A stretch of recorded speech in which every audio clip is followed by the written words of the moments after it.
Star Wars Visions comes out in a couple hours, and I was lucky enough to see early screenings of the episodes, so I wanted to give a quick, mostly spoiler-free rundown of what the series is about, and some quick reactions to prep you on what to expect. For those unfamiliar, Visions is a series of 9 individually produced Star Wars anime shorts, made by 7 different studios, ranging from about 12 to 20 minutes. The studios were essentially given free rein on whatever they wanted to do, so while many familiar concepts get worked into the different episodes like the Jedi, the Empire, the way they're used and presented are often quite different from what you'd expect. They don't have any canonical or timeline connections to the rest of the Star Wars canon, or even to each other, so there were a lot of opportunities to be creative and tell standalone stories here. In some cases, I think this opportunity was used to great effect and allows for some really interesting setup, though one downside for me with the series, especially watching all the episodes in quick succession, is that sometimes this meant that the different studios independently came to a lot of similar themes or ideas.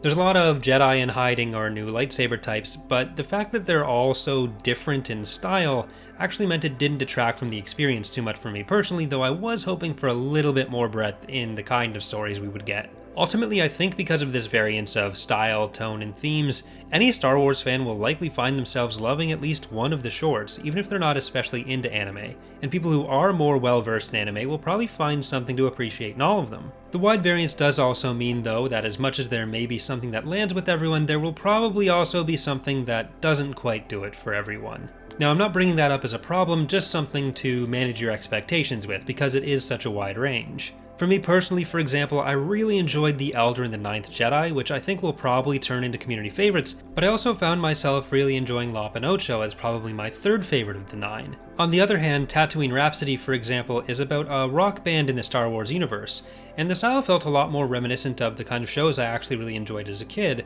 so while it didn't hit quite as much for me now, I think especially among younger audiences, it'll probably land a lot better. The Duel and the Twins were actually two that I didn't quite like as much as I expect a lot of other people to enjoy them as well. While these are all independent stories taking place outside of any prior canon, there's actually a novel tie-in coming out set in the Duel's universe named Ronin, so it does seem like there's an opening for other material to come out tied into some of these stories. Without spoiling anything, there were a few shorts which seemed to intentionally leave themselves open to be built on further, while others wrap themselves up a bit more directly, so maybe we will get a season 2, and maybe we'd even get some continuations of a couple of these stories. Overall, I really enjoyed watching Visions. It was about what I was expecting to get out of it, and I hope you all enjoyed as well. Those are just my thoughts though. If you're looking forward to watching it or have already seen it, let me know which you're looking forward to the most or which you've enjoyed the most in the comments. Thanks for watching, and I hope to see you next time.